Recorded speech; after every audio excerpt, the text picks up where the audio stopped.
जय गुरुदेव। साप्ताहिक सत्संग।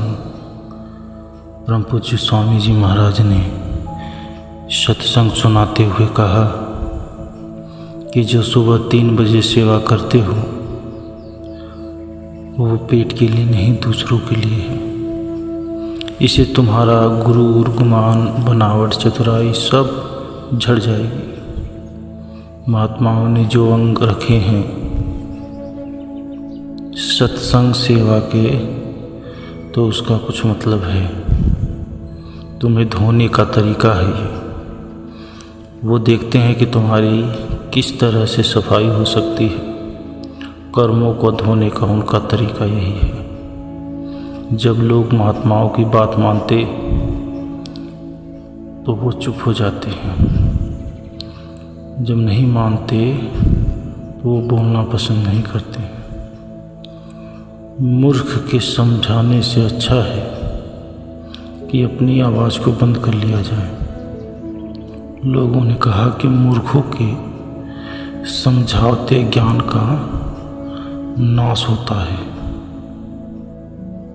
इसको लिखा गया कि मूर्ख के समझावते ज्ञान गाट का जाए, कोयला होए न उजाला, 100 मन सामन खाए। तो कोई तुम्हारी सच्ची बात माने या न माने, उस पर बहुत ज़्यादा जोर देने की बात नहीं है। जो माने उसको बता दो और जो न माने चुप हो जाओ। भिखारी बनकर दया लेते हैं। भिखारी की तरह अगर अपने आप को सतगुरु के सामने रखोगे तो तुम्हारी भलाई होगी। भिखारी को कितना भी बड़ा भूला कर लिया जाए, गाली गलौज, फटकारना, डांटना, वो कुछ नहीं बोलता। इसका मतलब है कि उसको कुछ मिल जाता है। इसी प्रकार दरवाजे पर बैठकर दया की भीख मांगते रहो तो वो मालिक दया करेगा। इस देश का इतिहास है कि संत फकीरों के दरबार में बड़े बड़े लोग पानी भरते हैं, झाड़ू लगाते हैं। उस देश की ऐसी अवस्था हो गई है आज कि उसके लिए ऐसे शब्द कहे जाने लगे हैं कि चुल्लू भर पानी में डूब के मर जाना चाहिए। ये संस्कार आज के लोगों पे बन गए। खान पान का बहुत असर होता है। एक बार मुझे एक आदमी अपने घर रोटी खिलाया। रोटी खाते ही मेरे मन में अजीब सी बातें उठने लगी। मेरा मन खराब हो गया। तरह तरह के संकल्प विकल्प मन में उठने लगे।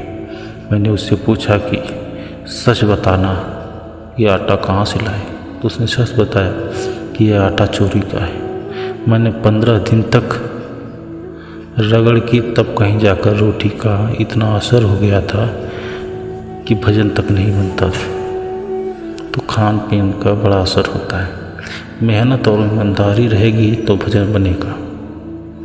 आज ऐसा वक्त आ गया कि हर पुरुष हर स्त्री बेलगाम हो गई, निरंकुश हो गए। न परिवार का अंकुश, न जात बिरादरी का अंकुश, न समाज का अंकुश, धर्म का भी अंकुश नहीं रहा। धर्म का अंकुश था तो प्रेम था, सेवा थी, आदर था, सम्मान था, ईमानदारी थी, सब कुछ खत्म हो गया। इसलिए आज ऐसी दशा हो गई है। नामदान लेकर चले जाते, सत्संग नहीं सुना तो कमाई क्या करोगे? दुनियादारों का रंग चढ़ गया तो फिर पीछे रोना पड़ेगा। फिर कहते हो कि दया कर दीजिए। किस बात की दया की जाए? तुम्हारे पास कुछ रहा ही नहीं। नापाक दिलों पर दया की जाए तो बेकार हो जाती है। असली बात तो ये है कि समझकर समझदारी के साथ चलो। इससे आप छोटा आदमी समझो या बड़ा आदमी समझो, वही आपको ये महसूस करा देगा कि उसने दौलत पा ली है। जो छोटा बनकर रहेगा यही उसकी बुद्धिमत्ता है। इसे विवेक कहते हैं। इसी से उस संत मत के रास्ते पर चला जाता है। जय गुरुदेव।